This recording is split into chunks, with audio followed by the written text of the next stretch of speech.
아멘. 얼마 전에 그 러시아의 상트페테르부르크라고 하는 그 도시에 갔다가 온 후배 목사님이 작은 그 그림을 하나 선물로 줬어요. 이 상트페테르부르크에는 아주 유명한 미술관이 하나 있습니다.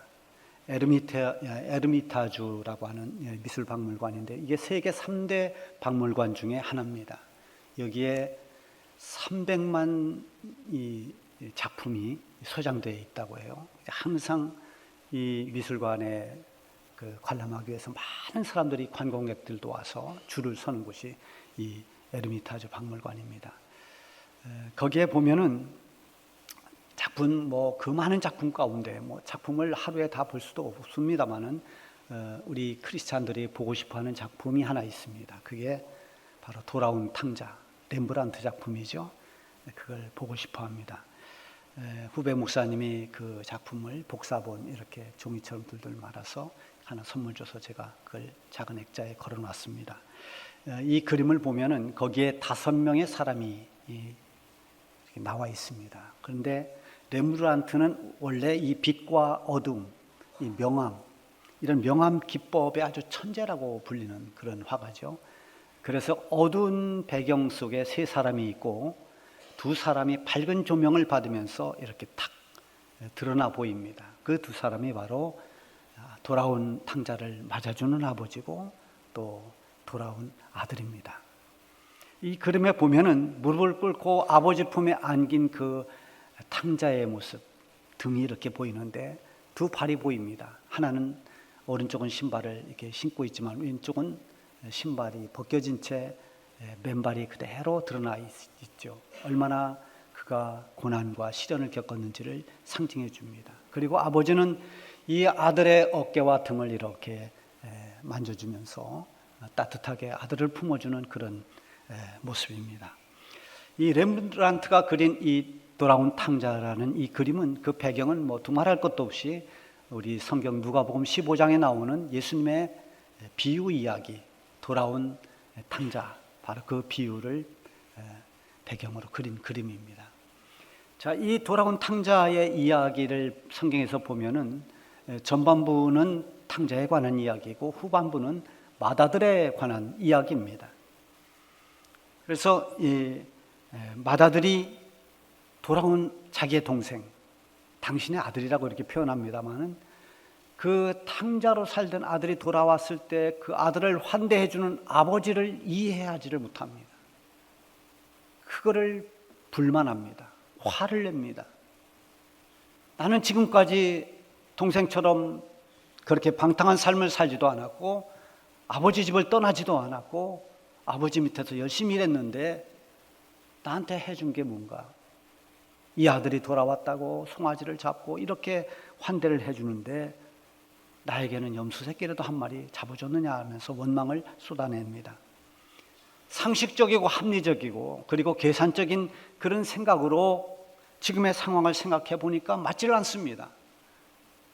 자기가 생각하는 기준으로 판단해 보니까 아버지가 행하는 지금 이 모든 일들이 도무지 이해할 수가 없습니다. 이 맏아들은 이 아버지의 마음을 지금 전혀 이해하지 못합니다. 아버지의 생각을 알 수가 없습니다. 내 생각과 전혀 다르게 그렇게 행하신 아버지에게 그래서 따지고 반박하고 비판하고 화를 내는 것입니다. 예수님께서 이 비유의 말씀을 하실 때 그 대상이 2 부류입니다. 누가복음 15장 1절에 보면은 1절 2절에 모든 세리와 죄인들이 말씀을 들으러 가까이 나오니 바리새인과 서기관들이 수군거려 이르되 이 사람이 죄인을 영접하고 음식을 같이 먹는다 하더라. 그리고 이후에 이제 예수님의 비유의 말씀이 3가지가 쭉 나오죠. 잃은 양의 비유, 잃은 드라크마 비유, 그리고 잃은 아들의 비유, 이 3가지 비유를 합니다. 자, 한 부류는 예수님의 말씀을 들으러 나온 세리, 죄인들입니다. 그리고 한 부류는 그들과 어울리고 함께하는 예수님을 못마땅하게 여기는 바리새인과 서기관들입니다. 그러니까 이 예수님의 비유에 탕자와 맏아들이 누구에 해당하는지를 금방 알 수가 있죠. 탕자로 비유된 이 죄인들에게, 세리들에게, 그리고 마다들로 비유된 이 바리새인이나 서기관들에게 하나님 아버지가 어떤 분인가를 예수님이 비유를 통해서 가르쳐 준 겁니다. 오늘 본문에서는 이사야 선지자가 그 당시에 흔들리고 방황하는 그 백성들에게 하나님이 어떤 분임을 가르쳐 주는 동시에 하나님을 멀리한 사람들, 하나님을 떠나 있는 사람들, 우상숭배에 빠진 사람들, 이런 모든 사람들이 다시 하나님께로 돌아오기를 촉구하는 그런 말씀입니다. 먼저 보면은 너희는 하나님을 찾고 부르라고 그렇게 외쳤습니다. 너희는 여호와를 만날 만한 때에 찾으라. 가까이 계실 때에 그를 부르라. 이 이사야 선지자의 애타는 호소입니다. 이사야뿐만이 아니라 아모스 선지자도 그렇게 외쳤습니다. 너희는 여호와를 찾으라. 그리하면 살리라. 너희가 지금 살 수 있는 길은 하나님을 찾는 것밖에 없다. 목숨을 걸고라도 너희가 지금 찾아야 할 것은 하나님이다 라는 것을 이 이사야 선지자도 또 아모스 선지자도 외친 것입니다. 예전에 제가 중학교 다닐 때 증평에 극장이 2개가 있었습니다. 어느 극장에서 상영했는지는 모르지만 제가 중학교 다닐 때 히트를 쳤던 그 영화가 하나 있어요. 그래서 학생들이 단체 관람을 갔습니다. 그 영화 제목이 엄마 찾아 삼천리입니다. 근데 이 영화의 아역으로 나오는 배우가 이제 김정은인데요. 얼마나 연기를 감동 있게 하는지 몰라요. 이 어린 소년이 엄마를 찾아서 떠납니다. 많은 고생을 하고 어려움도 겪고 정말 그러면서 그렇게 고생하면서 여러 가지 시련을 겪어내면서 결국 엄마를 찾아서 엄마를 만나게 됩니다. 엄마를 부둥켜 안습니다. 그때 선생님들도 또 우리 학생들도 다 굴쩍굴쩍하면서 여기저기서 다 울었던 기억이 납니다. 오직 엄마를 찾겠다는 그 일념을 가지고 결단을 하고 어린아이지만 어떤 어려움이 있어도 포기하지 않고 끝까지 모든 걸 극복해내고 엄마를 찾았습니다. 엄마를 만날 수 있었습니다. 그가 만일 힘들다고 체념을 했거나 아니면 이 상황에서 내가 어떻게 엄마를 만날 수 있겠어? 불가능하게 생각하고 그만뒀더라면 아마 엄마를 만나는 그 결과를 가져오지 못했을 것입니다. 우리가 살아가는 우리의 삶이 하나님을 찾기에, 하나님을 향하기에는 너무나 많은 것들을 우리를 방해하고 있습니다. 지난 주일날 제가 씨 뿌리는 비유를 설교했습니다. 거기에 보면 가시떨기에 떨어진 씨가 있습니다. 씨가 떨어져서 땅에 떨어져서 뿌리는 내리지만 자라지를 못합니다. 그 이유가 뭐냐면 바로 그를 덮고 있는 가시넝쿨, 가시떨기 때문입니다. 이 가시넝쿨이 뭐냐? 세상의 염려, 재물의 욕심, 또 어떤 세상의 향락, 재미, 이런 것에 빠져서 하나님이 원하시는 대로 성장하지를 못하고 열매를 거두지 못합니다. 성장도 없고 변화도 없고 결실도 없는 것입니다. 지금 가시덤불처럼 이렇게 뒤엉킨 혼탁한 세상에서 하나님을 찾고 하나님을 불러야 할 하나님의 사람들이 하나님 아닌 것에 매달리기가 쉽고 하나님을 멀리한 채 방황하는 그런 안타까운 모습을 보이며 살아가는 그런 모든 사람들에게 오늘 이 이사야 선지자의 외침, 너희는 하나님을 찾으라, 하나님을 부르라. 이건 그 시대에도 그렇게 이사야가 외쳤지만 오늘 이 시대를 살아가는 우리들에게도 들려져야 하는 그런 하나님의 메시지인 것입니다. 우리가 겉으로 크리스찬이라고 하지만 하나님을 가까이 하지 않고 하나님의 뜻에 벗어나 사는 사람들은 얼마나 많습니까? 교회를 떠나고 하나님을 떠난 사람도 많이 있지만 그렇게 하지 않는다 하더라도 정말 우리 마음속에, 우리의 마음 중심에 하나님을 모시고 신앙생활하지 못하는, 마음은 하나님으로부터 멀어져 살아가는, 오직 주일 하루 예배 드리고 하나님을 잊고 살아가는 삶은 아닙니까? 신앙생활하는 것이 마치 여가 활동 정도로 그냥 여기거나 아니면 나를 위한 어떤 종교적인 수단으로 삼는 정도라면 그건 하나님을 멀리하고 있는 것입니다. 어쩌면 지금 예배드리는 우리 모두가 진심으로 하나님을 찾고 불러야 할 대상이 될 수도 있습니다. 아모스 선지자의 말대로 우리는 하나님을 찾아야 살 수 있습니다. 하나님을 부르고 하나님의 은혜를 힘입어야 살아갈 수 있는 하나님의 사람들입니다. 지금이 하나님을 만날 때라고 지금 말씀하고 있습니다.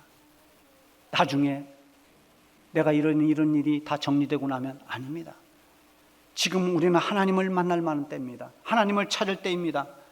보라, 지금은 은혜 받을 만한 때요, 지금은 구원의 날이로다 외친 말씀처럼 우리가 어떤 일이 있을 때 먼저 하나님을 찾고 하나님을 부를 수 있기를 바랍니다.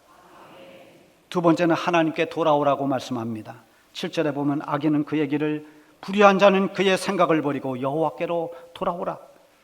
그리하면 그가 긍휼히 여기시리라. 우리 하나님께로 돌아오라. 그가 너그럽게 용서하시리라. 자, 하나님을 떠나 있는 사람들, 하나님의 뜻을 벗어나서 자기 마음대로 사는 사람들, 이런 사람들이 자기의 길을 포기하고 잘못된 생각을 다 버려버리고 하나님께 돌아오라고 그렇게 외칩니다. 여기서 언급하는데 두 가지가 중요한 단어가 있어요. 하나는 길과 하나는 생각입니다. 너희 가던 길을 이제 돌아서라. 너의 하던 생각을 버려라. 너희들이 지금 가고 있는 길, 너희들의 마음에 품고 있는 생각, 거기서 돌아서라는 것입니다. 거기서 돌아서는 것이 하나님께로 돌아오는 길이 되고, 그 생각을 버려야 하나님 어떤 생각을 하시는지 하나님의 뜻을 알게 된다는 것이죠. 8절과 9절에 보면 이는 내 생각이 너희 생각과 다르며 내 길은 너희의 길과 다름이니라. 여호와의 말씀이니라. 이는 하늘이 땅보다 높음같이 내 길은 너희 길보다 높으며 내 생각은 너희의 생각보다 높음이니라. 이 말씀을 간단히 요약하면 너희가 가지고 있는 그 생각, 그게 하나님의 생각에 미칠 수가 없다는 것입니다. 하나님께로 돌아오면 하나님이 우리를 어디로 인도하시는지, 하나님이 이끄시는 길이 어디인지, 하나님이 어떤 생각을 하고 하나님이 무엇을 원하시는지 그 뜻을 비로소 분별할 수 있게 되는 것이죠. 먼저 우리는 길에 대해서 한번 생각해 보겠습니다. 우리가 편한 길로 가려고 합니다. 우리 눈에 보기 좋은 곳으로 그 길로 가려고 합니다. 창세기에 보면 아브라함과 롯이 서로 이제 헤어져야 할 때 선택권을 롯에게 주었습니다. 롯이 눈을 들어서 동서남북을 바라보니 기름지고 아주 좋은 초목지가 눈에 띄었습니다. 롯은 그곳을 택했습니다. 눈에 보이기에 아주 좋은 곳, 기름진 그 땅을 선택하고 그 길로 갔습니다. 그러나 그가 결국 선택했던 그곳은 결국 소돔과 고모라, 망하는 자리가 되었습니다. 아브라함이 택한 길은 동이나 서가 아니었습니다. 초목이 있고 없고가 아니었습니다. 그래서 조카 롯에게 네가 좋아하면 나는 우호하겠다는 여유가 있는 것입니다. 눈에 보이는 유리한 길이 아니라 하나님과 함께 가는 길, 그 길을 선택한 것입니다. 우리가 가야 할 길이 바로 그 길입니다. 하나님이 원하시는 길, 하나님과 동행하는 길, 하나님의 뜻을 따라가는 길, 그 길이 우리가 가야 할 길인 것입니다. 많은 사람들이 구원의 길을 알지 못하고 살아갑니다. 어떻게 해야 내가 구원을 받을 수 있는가? 나름대로 그래서 착하게 살면 된다고 생각합니다. 다른 사람을 많이 도와주고 좋은 공적을 많이 쌓으면 아마도 천국에 갈 수 있지 않을까? 우리가 만들어 놓은 어떤 도덕적 규범 안에서 벗어나지 않고 열심히 도덕적으로 윤리적으로 살면 그러면 우리는 천국 가지 않을까? 이렇게 막연히 생각하면서 살아가는 사람들도 많이 있습니다. 예수님께서 제자들에게 너희 거처를 내가 예비하면 다시 와서 너희도 나 있는 곳에 있게 할 것이다, 이렇게 말씀하시니까 도마가 우리가 그 길을 어떻게 알 수 있겠습니까? 우리는 그 길을 알지 못합니다. 그때 예수님께서 그 길을 말씀해 주십니다. 내가 곧 길이요 진리요 생명이니 나로 말미암지 않고는 아버지께로 올 자가 없느니라. 예수님이 바로 길이라고 말씀하셨습니다. 구원을 받는 유일한 길이 예수님이라고 말씀하신 것입니다. 하나님은 죄인들이 구원받고 천국에 이르도록 길을 내주셨습니다. 그 길은 인간이 스스로 만들 수 없는 길입니다. 그 길은 오직 한 길, 예수님으로 말미암아 만들어진 하나님이 주신 길입니다. 예수 믿는 믿음을 가진 사람들, 예수님을 구주로 영접하고 믿는 모든 믿음의 사람들에게 하나님이 열어주신 천국길입니다. 내 나름대로 설정해 놓은 사람의 생각으로 상상하는 그런 길이 아닌 하나님께서 긍휼과 용서로 만들어주신 바로 그 길, 예수님을 영접하고 믿음으로 사는 그 길이 구원받는 길인 것입니다. 구원의 길뿐만이 아니라 우리 성도들이 살아가는 우리 어떤 살아갈 삶의 길, 주님의 길, 그 길에서 우리가 벗어나 있을 때 다시 한번 우리는 주님의 길을 가고 있는가를 점검해야 됩니다. 내가 세상을 살아가고 있지만 내가 가는 길이 주님이 뜻하시는 길인가? 주님이 가신 그 길을 우리는 가고 있는가? 항상 방향을 우리는 잡아야 됩니다. 지금도 부르면 정말 가슴이 벅찬 그런 찬양이 하나 있습니다. 전에 우리 청북선교에 소속된 교회들이 하루 날을 잡아서 주일날 저녁에 찬양의 밤을 했습니다. 찬양 축제를 했어요. 그래서 각 교회가 찬양을 하나씩 준비해서 다 발표합니다. 그때 우리 교회도 찬양을 준비해서 열심히 준비해서 발표를 했습니다.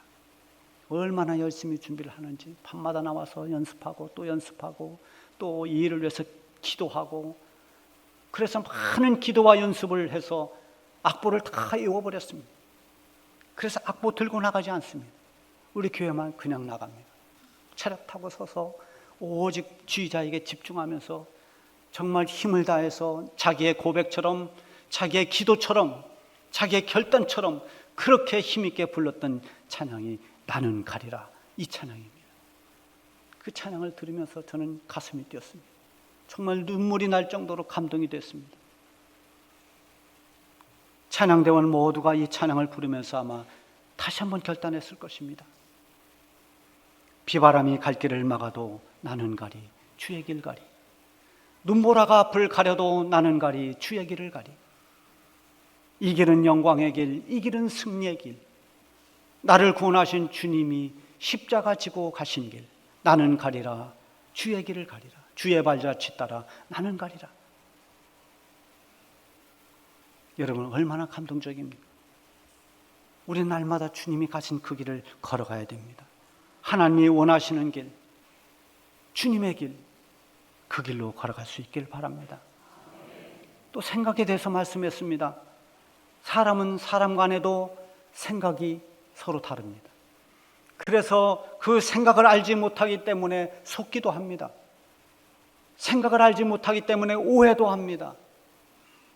하물며 하나님의 그 높고 위대하신 하나님의 생각을 우리가 어찌다 헤아릴 수 있겠습니까? 우리가 하나님의 생각을 알지 못해서 하나님을 오해할 때도 있고 하나님을 원망할 때도 있습니다. 우리가 조금 힘들 때, 뭔가 불이익을 당할 때, 이해할 수 없는 일들을 만났을 때 하나님 왜 나에게 이런 상황을 주십니까? 하나님을 원망합니다. 하나님을 모르기 때문입니다. 하나님 생각을 우리가 다 깨닫지 못하기 때문입니다. 자녀를 키우기 위해서 부모는 자녀가 바르게 되기를 원합니다. 그래서 때로는 훈육합니다. 그 훈육을 할 때 자녀들이 부모의 마음을 모르면 원망합니다. 아버지가 왜 나를 야단칠까? 아버지는 나를 싫어하는구나. 엄마는 나를 사랑하지 않아. 이렇게 오해하는 것입니다. 부모의 마음을 모르기 때문입니다. 하나님의 백성이라고 하는 이스라엘 백성들이 타락하고 하나님을 멀리하다가 징계를 받습니다. 그때 하나님 원망합니다. 하나님 보실 때 그들을 그대로 두면, 방치하면 그들은 망합니다. 그들에게 희망이 없습니다. 미래가 없습니다. 그래서 그들을 바르게 잡아주고 있는 것입니다. 징계지만 그 징계는 오히려 하나님의 간섭하는 사랑의 손길입니다. 그런데 하나님의 백성들은 하나님이 우리를 버렸다고, 우리를 징계한다고 생각했습니다. 그때 예레미야 선지자가 이렇게 전합니다. 여호와의 말씀이니라. 너희를 향한 나의 생각을 내가 아나니 평안이요 재앙이 아니니라. 너희에게 미래와 희망을 주는 것이니라. 이게 하나님 생각입니다. 정말 하나님의 백성들의 미래와 희망을 위해서 지금 징계의 단계를 거치고 있는 겁니다. 하나님의 생각을 알게 되면 하나님이 얼마나 감사하고 얼마나 고맙고 얼마나 나에게 귀한 분인가를 알게 됩니다. 탕자가 집을 나갈 때 아버지 마음을 몰랐습니다. 그저 자기의 생각대로 그렇게 행동했습니다. 많은 돈을 가지고 아버지 간섭이 없는 먼 곳으로 떠나면 자유롭게 살 수 있고 행복할 줄 알았습니다. 그런데 그가 어떻게 돌아오게 됐습니까? 자기 생각이 잘못됐다는 걸 알았습니다. 자기 생각을 버렸습니다. 지금 자기가 가고 있는 길이 잘못된 길임을 그는 깨달았습니다. 아버지께로 돌아오고 나서야 아버지를 이제 알게 됩니다. 그는 돌아올 때까지만 해도 아버지 앞에 이 탕자를 품꾼에 하나라도 써달라고 그렇게 사정해 보려고 생각했습니다. 그러나 아버지 생각은 달랐습니다. 아버지는 그런 아버지가 아니었습니다. 실제로 보면 하나님의 생각이 있습니다. 너희가 돌아오면 내가 너희를 긍휼히 여길 것이다. 너희가 돌아오기만 한다면 너희가 아무리 죄악 가운데 방황했다 하더라도 너희를 너그럽게 용서하리라. 이게 하나님의 생각입니다. 어떤 사람이라도 하나님께 돌아오는 모든 사람들, 하나님은 다 품어주십니다. 용서하십니다. 불쌍히 여기십니다. 그래서 하나님을 찾고 하나님 앞에 나가는 사람이 복된 사람인 것입니다. 뿐만 아니라 하나님을 찾고 하나님을 부르고 하나님께 돌아오면 하나님께서 그의 삶을 이끌어 가십니다.